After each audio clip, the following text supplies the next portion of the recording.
Praise the Lord, hallelujah. Zion வேதாகம ஆய்விற்கு அன்போடு கூட இயேசு கிறிஸ்துவின் நாமத்தில் உங்களை வரவேற்கிறேன்.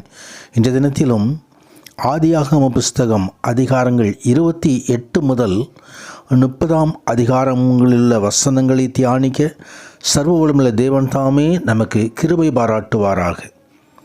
28வது அதிகாரத்திலே ஈசாக்கு யாக்கோபை அழைத்து, நீ கானானியருடைய குமார்த்திகளில் பெண் கொள்ளாமல் எழுந்து புறப்பட்டு பதான் அராமில் எடுக்கிற உன் தாயினுடைய தகப்பனாகிய பெத்துவேலுடைய வீட்டுக்கு போய் அவ்விடத்தில் உன் தாயின் சகோதரனாகிய லாபானின் குமார்த்திகளுக்குள் பெண் கொள் என்று சொல்லி கட்டளையிட்டு அனுப்புகிற காரியத்தை குறித்து பார்க்கிறோம்.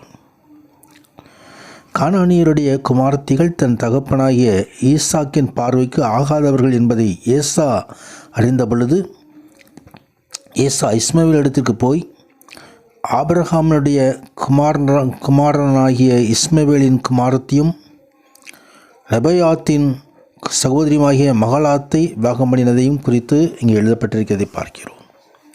யாக்கோபு தன் தகப்பன் தாயினுடைய கட்டளைகளுக்கு கீழ்ப்படிந்து பெயர்சபாவை விட்டு பதாம் ஆராமுக்கு கடந்து செல்கிறதான ஒரு காரியத்தை குறித்து வேதம் நமக்கு தெரிவிக்கிறது. இங்கு செல்கின்ற வழியிலே சூரியன் அஸ்தமித்தபடியினால் இரவிலே கற்களில் ஒன்றை எடுத்து தன் தலையின் கீழ் வைத்து நித்திரை செய்யும் பொழுது அங்கே கண்ட சொப்பனத்திலே காட்டப்பட்டதான ஒரு காரியத்தை குறித்து பார்க்கிறோம். அங்கே ஒரு ஏணி பூமியில் வைக்கப்பட்டிருந்தது. அதன் நுனி வானத்தை எட்டியிருந்தது. தூதர்கள் ஏறுகிறவர்கள் இறங்குகிறவர்களை யாக்கோபு பார்த்தார். ஆனால் அதற்கு மேலாக கர்த்தர் நின்று, உன் தகப்பனாகிய ஆபிரகாமின் தேவனும் ஈசாக்கின் தேவனுமாகிய கர்த்தர் நீ படுத்திருக்கிற பூமியை உனக்கு உன் சந்ததிக்கு தருவேன் என்று சொல்லி ஆசீர்வதிக்கிற காரியத்தை குறித்து பார்க்கிறோம்.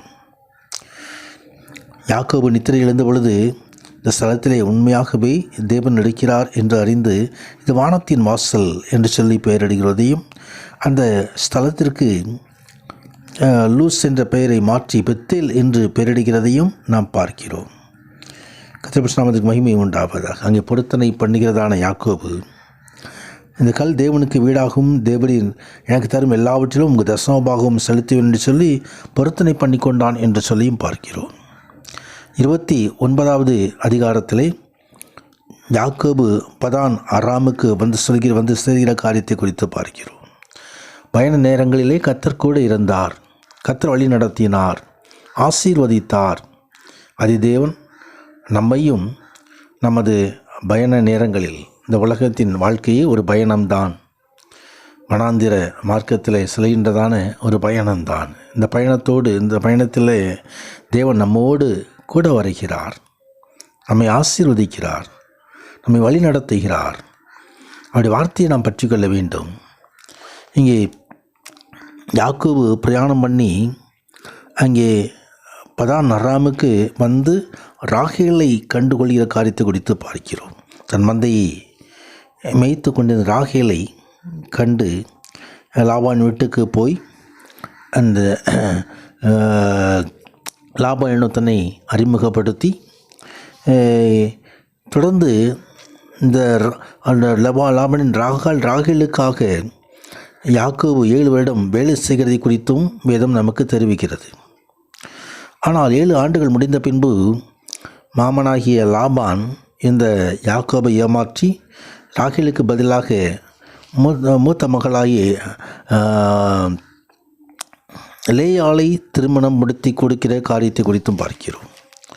ஆனால் யாக்கோபு ராகேல் வேண்டும் என்று சொல்லி இன்னும் ஒரு 7 வருஷம் வேலை செய்யும்படி லாபான் பணித்ததை குறித்தும் யாக்கோபு தொடர்ந்து லாபானுக்கு வேலை செய்து கொடுக்கிறதையும் பார்க்கிறோம். கர்த்தருடைய நாமத்துக்கு மகிமை உண்டாவதாக. அங்கே தொடர்ந்து யாக்கோபுக்கு லேயாள் மூலமாக பிள்ளைகள் பிறக்கிறதை குறித்து பார்க்கிறோம். லேயாள் அற்பமாய் எண்ணப்பட்டாள் என்று கர்த்தர் கண்டு அது கற்பந்தரிக்கும்படி செய்தார் என்று சொல்லி பார்க்கிறோம். அற்பமாய் காணப்படுகிற யாவரையும் கர்த்தர் கண்ணோக்கி பார்க்கிறார், கர்த்தர் சகாயம் பண்ணுகிறார், கர்த்தர் ஆசீர்வதிக்கிறார். எனவே நாம் யாரும் நம்மை அற்பமாக எண்ணும் பொழுது நமது மனம் துவண்டு விட வேண்டாம், கலங்கி விட வேண்டாம். கர்த்தர் மீது விசுவாசம் வையுங்கள். நம்மை நோக்கி பார்க்கிற கர்த்தர் நம்மை நடத்துவார். சத்துருக்கள் முன்பதாக பந்தி ஆயத்தம் பண்ணுகிற கர்த்தர் நம்மை நடத்துவார். 30வது அதிகாரத்திலே ராகேல் யாக்கோபுக்கு பிள்ளை பராதை கொண்டு தன் சகோதரி மேல் பொறாமை கொண்டு யாக்கோபை நோக்கி, எனக்கு பிள்ளை கொடும், இல்லாவிட்டால் சாகிறேன் என்று சொல்லி யாக்கோபிடம் வாக்குவாதம் பண்ணுகிறதை குறித்து பார்க்கிறோம். ஆனால் ஆண்டவராகிய தேவனோ மனம் இறங்கி இந்த லேயாளுக்கு பிள்ளைகளை கொடுத்தது போல ராகேலுக்கும் ஆண்டவராகிய தேவன் அவர் பிள்ளைகளை தருகிற தேவனாக இருக்கிறார். கர்த்தருடைய பரிசுத்த நாமத்திற்கு மகிமை உண்டாவதாக. தேவன் என் வழக்கை தீர்த்து என் சத்தத்தை கேட்டு எனக்கு ஒரு குமாரனை கொடுத்தார் என்று சொல்லி அங்கே ஆண்டவர் ஆசீர்வதிக்கிற காரியத்தை குறித்து தொடர்ந்து யாக்கோபுக்கு மந்தைகள் பெருகுகிறது. யாக்கோபை தேவன் ஆசீர்வதிக்கிறார்.